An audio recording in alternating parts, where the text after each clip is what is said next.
Hi,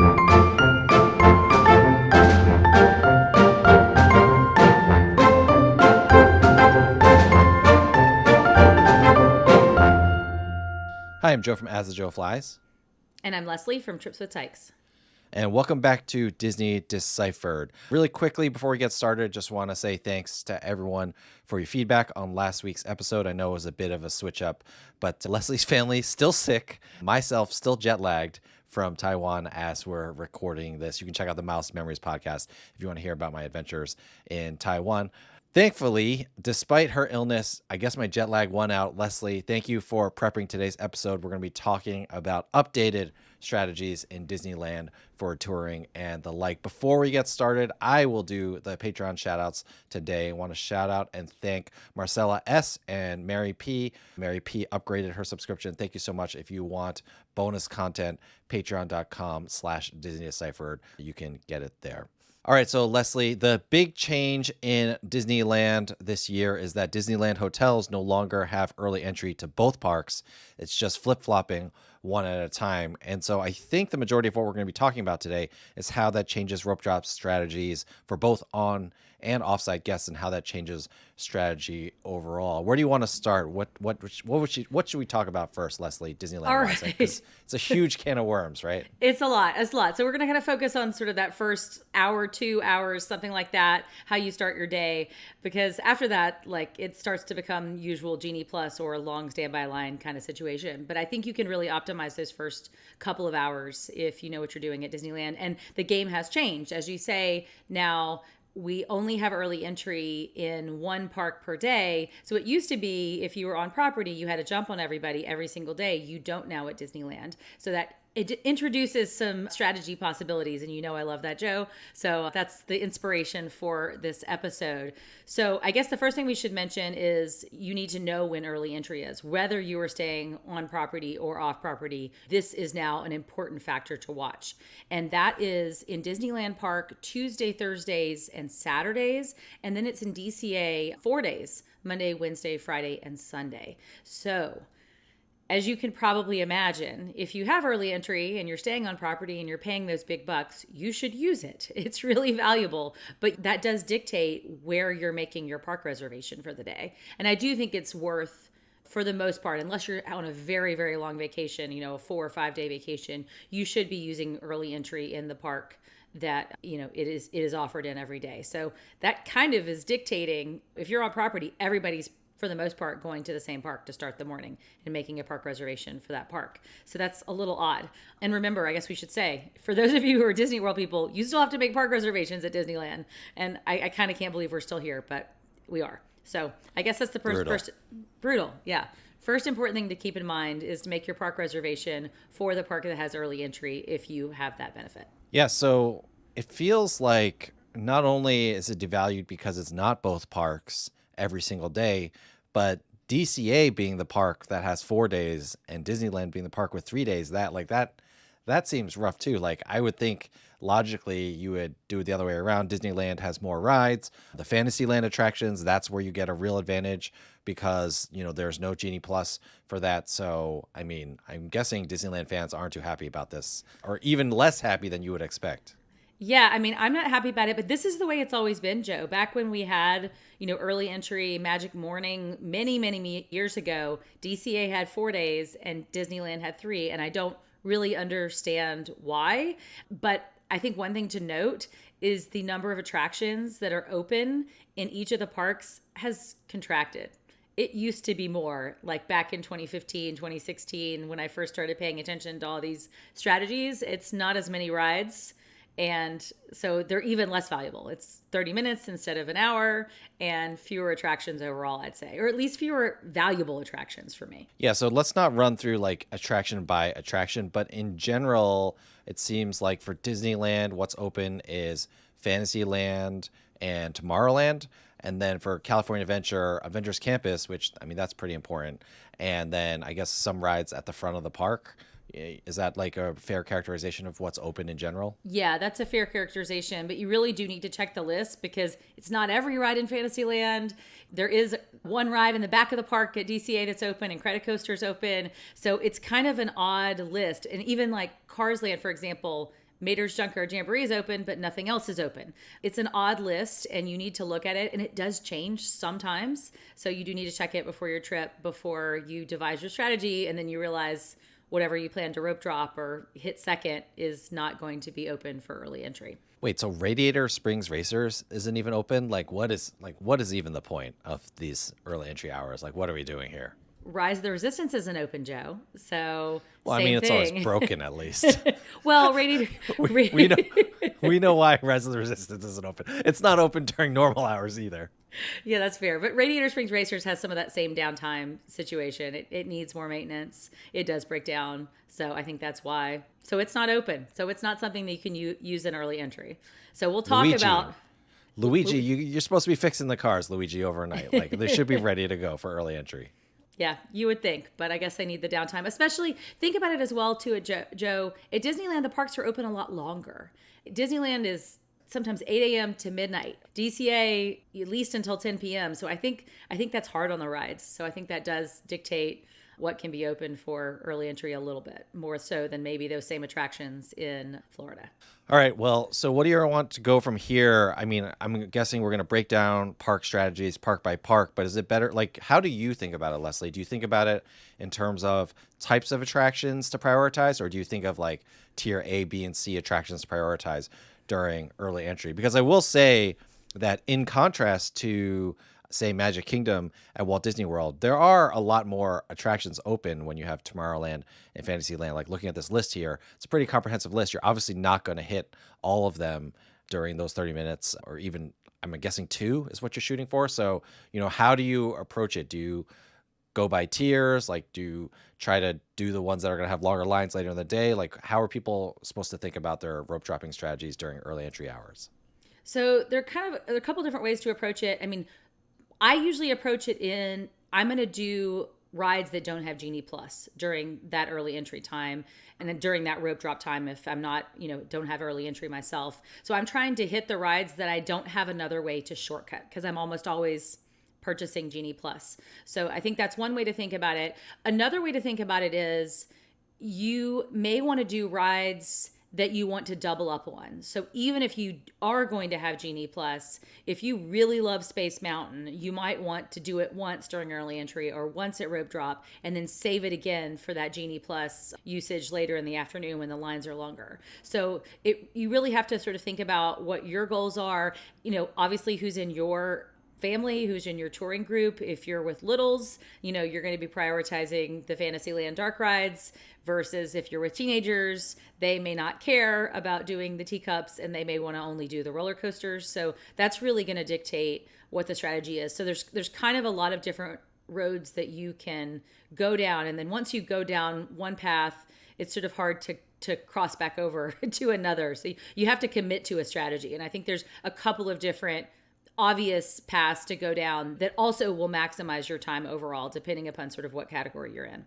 Got it. So what is your preferred strategy? Like, what would you do at Disneyland if, you had early entry? Like, what are you prioritizing? All right. So let's start first with Disneyland Park. My strategy almost always for early entry, and then also we should say for rope drop, if you're rope dropping on a day that doesn't have early entry, it's the same thing. You're first in the park.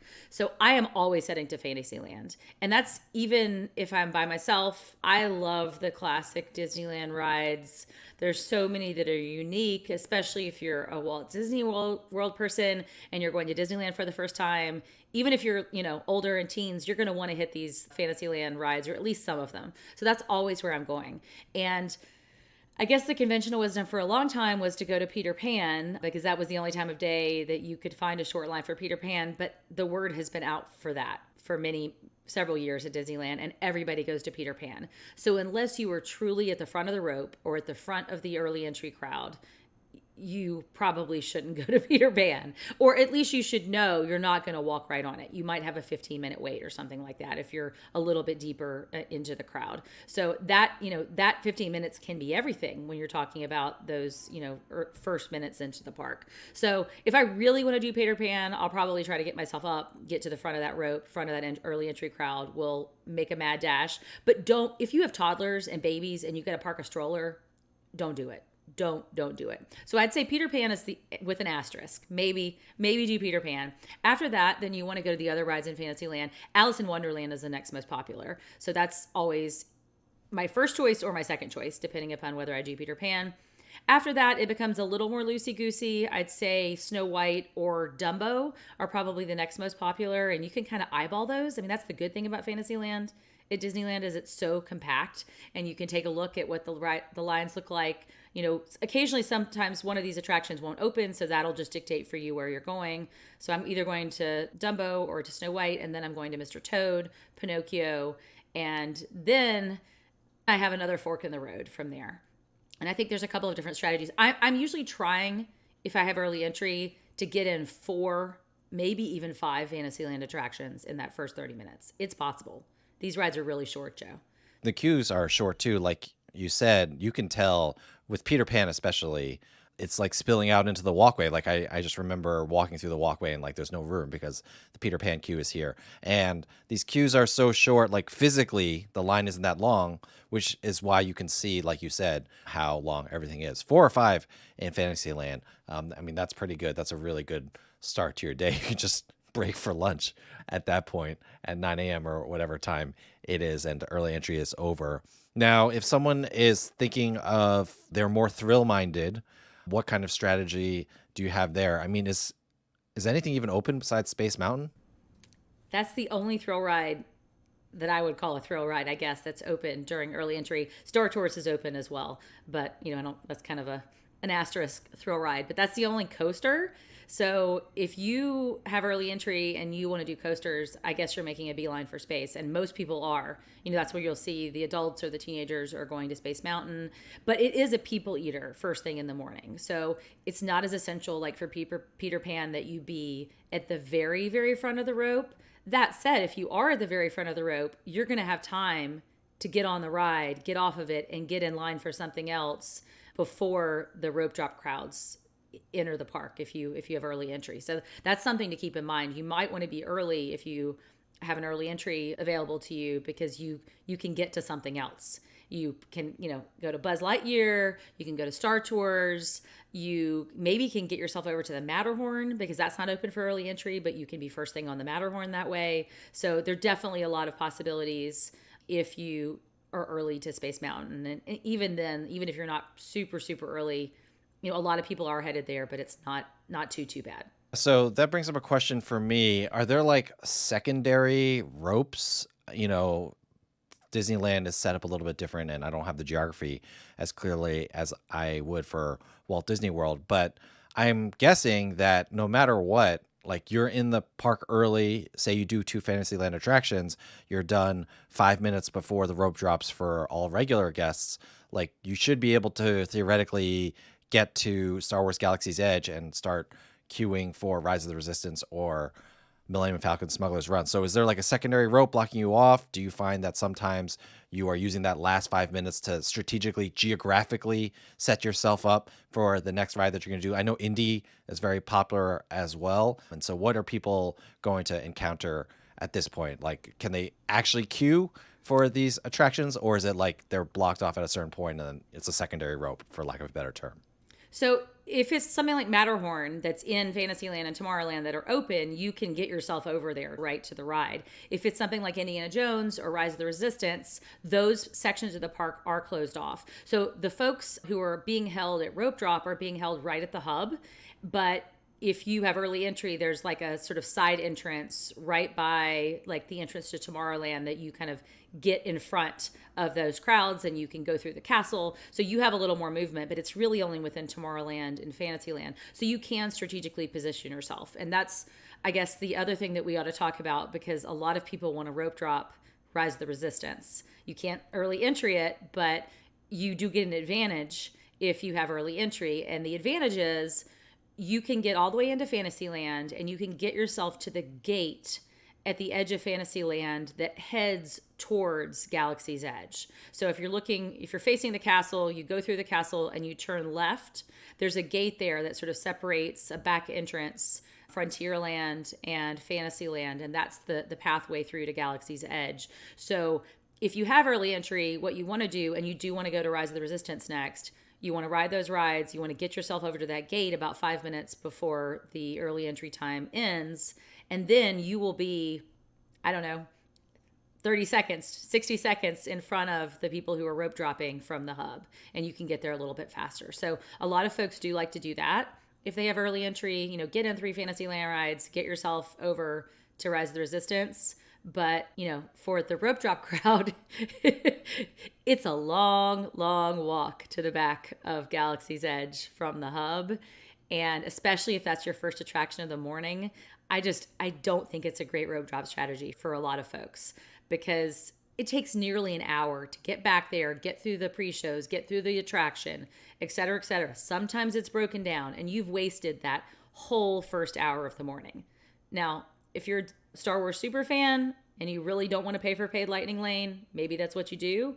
But I just don't think it's a great strategy anymore, especially now that so many people have at least been on it once, right? If you've done it before, don't waste that first hour of the morning. Yeah, it's a real opportunity cost for like all the other attractions, because you imagine like once things open up, Pirates is going to have a short line. I know that Pirates used to traditionally have a short line, but now that it's on Genie Plus, right, standby is not as convenient as it used to be. So stuff like Pirates, Big Thunder, Tiana's when it finally opens, all that stuff is going to be an option. And, you can do, again, the concept of doing like 2 to 3 rides versus 1 Rise of the Resistance at this point in that attraction's history, I totally get what you're saying.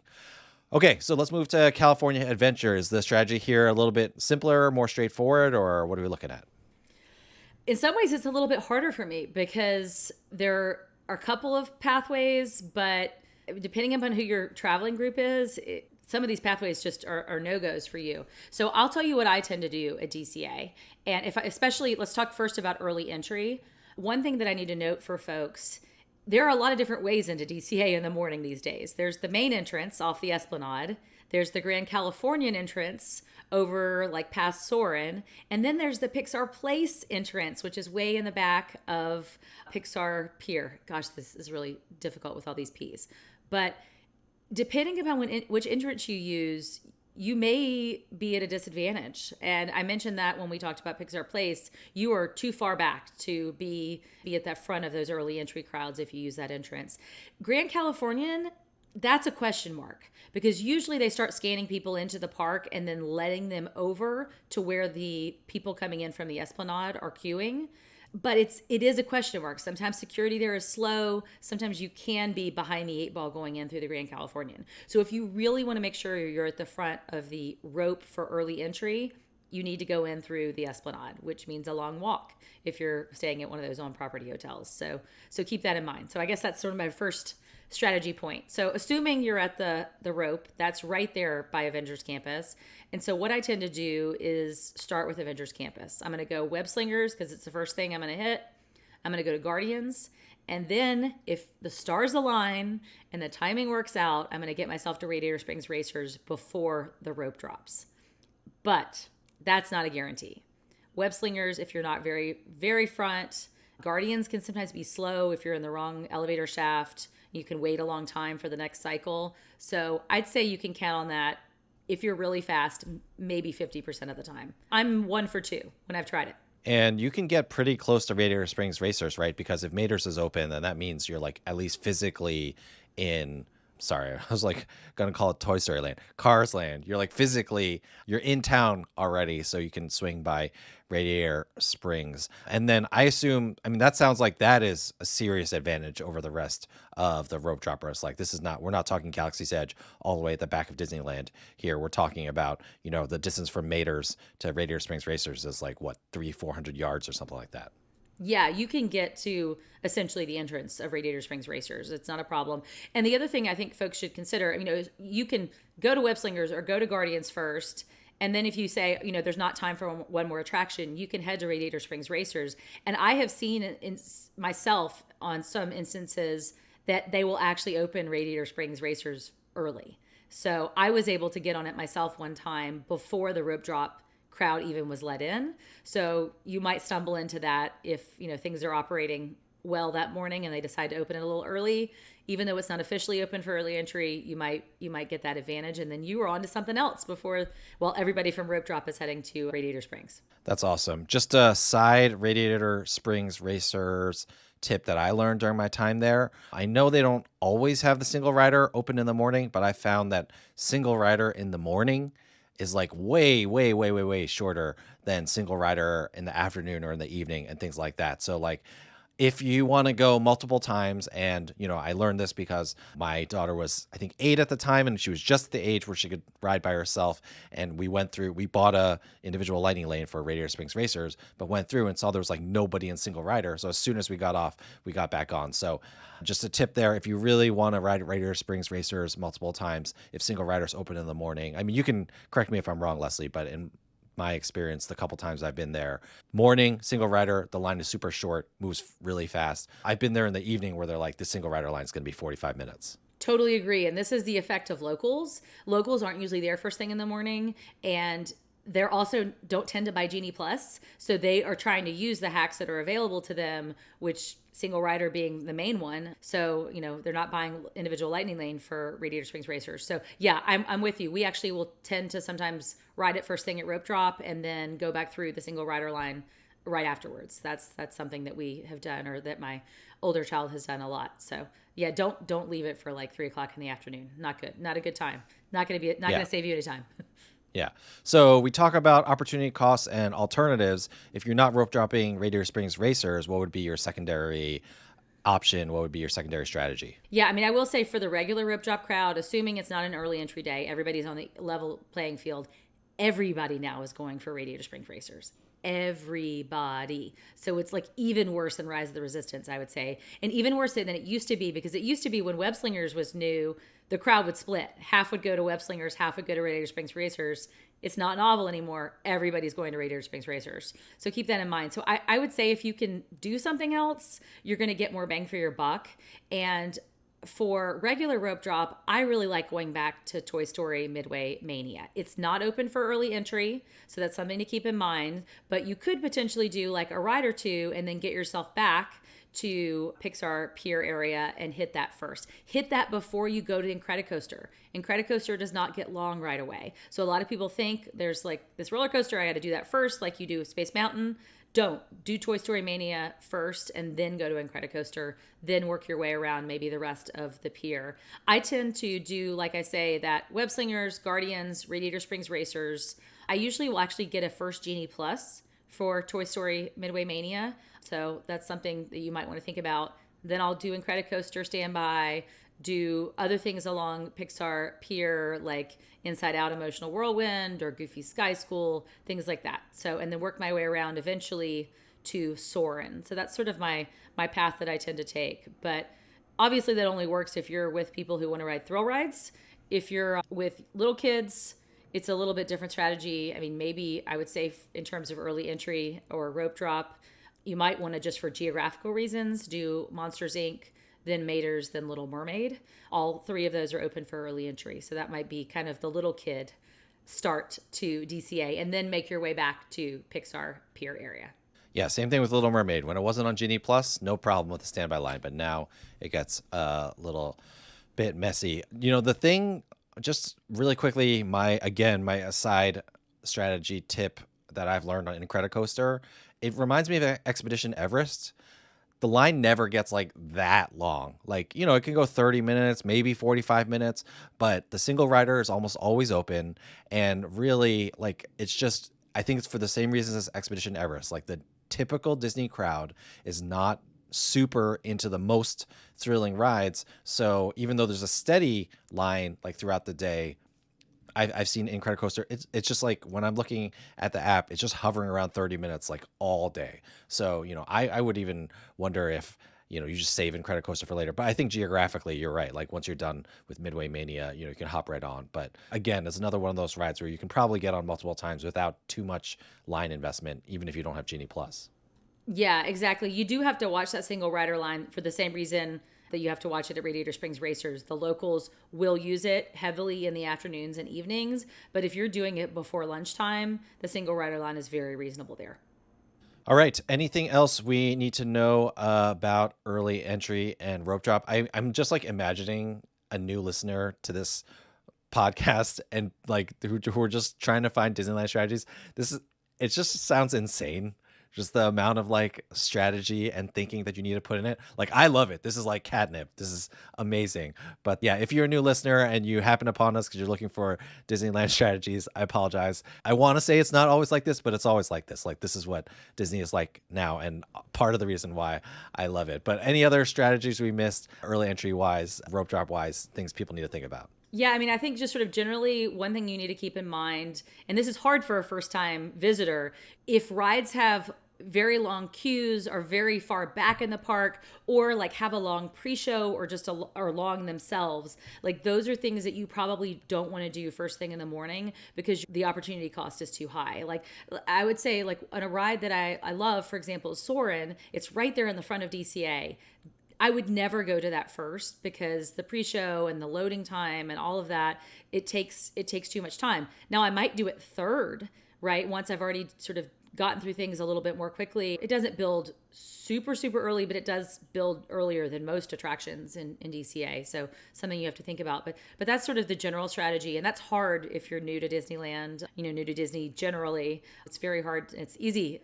We love it for those of us who've been a bazillion times. And this is really fun. I love the logic game part of this, right? That if this, then that, if not this, then that. So I love that part of Disneyland. And Disneyland does increase the level of difficulty because you do have these rides that are not open for early entry or don't have Genie Plus, or it just, there's all these extra little factors that you have to consider when you're planning a Disneyland day. But what I am going to say, Joe, I have been meaning to write like a post on my blog about these different pathways that you can go down for how to start your day at Disneyland. So maybe this will light the fire. I can't promise it's going to be up by the time this episode goes live, but I will try to get that out in the next couple of weeks for those of you who just want the list and are like, your mind is blown by all this talking. Yeah. Two things before we get to Disney do's or don'ts. First, perfect segue, Leslie. Why don't we get our plugs out of the way now? If people want to find your website, lots of Disneyland information on there, want to connect with you on social media, where can they do that? All right. I am tripswithtykes.com on the internet. I am at tripswithtykes everywhere on social media. What about you, Joe? You can find me at AzzleJoeFlies on social media. And then if you're looking to book a trip to Disneyland or anywhere, really, Joseph Chung at travelmation.net. You can also follow at Disney Deciphered for our podcast, social media, at WWDeciphered if you're on Twitter. The other thing that I want to say, Leslie, before we get to Disney do's or don'ts, is I can just I was cracking up when you were talking about all the if this or that stuff, because I was like, man, Leslie did really well on her LSATs because she loves this stuff. Like, that when she was studying for her LSATs, she was all about that. But I digress. So Disney do's or don't, what do you have for us for Disney do's or don'ts, early entry rope drop strategy at Disneyland wise? All right. Well, we haven't talked a lot about Genie Plus, but the Disney do or don't relates to that. So I would say if you do purchase Genie Plus, don't have your first pick be a ride that's open for early entry. And the reason is that ride is probably going to open. Like they're working hard to open those attractions early that are open for early entry. And I think if you are always trying to get those multiple experience passes because a ride is broken down, your chances will be less if you pick a ride that's open for early entry. So I always like to pick Toy Story Midway Mania. That is not open for early entry as my first pick on Genie Plus. And I like to pick Indiana Jones as my first pick in Disneyland on Genie Plus, also not open for early entry. Those two rides have a history of breaking down, although I've seen with for my own two eyes, and I've been told by friends a lot lately, Indy is a lot more reliable these days now that they had that big repair last year. But even still, it does break down. It's the gamble that I would put my money on. The game theory involved here is just next level, Leslie. Next level. Well, like I said, please do connect with us on social media at Disney Deciphered or at WWDeciphered on Twitter. If you have any questions for us, you can email us DisneyDeciphered@gmail.com or let us know if you have any episode ideas that you'd like to share with us. I mean, this was awesome, Leslie. It's got me wanting to go back to Disneyland. I don't have any trips on the books right now, but I go to Disney World a lot. Disneyland having a new mountain to climb, a new LSAT to take, even though I didn't take the LSATs. Very exciting. So thank you so much for all the information that you've shared, and we hope that it has helped all of you. Thank you, everybody, for listening to this episode. And other than that, Leslie, thank you for taking the time to talk to me, and I will see you just waiting for your kids to be old enough so you can study for standardized tests with them. Thanks, Joe.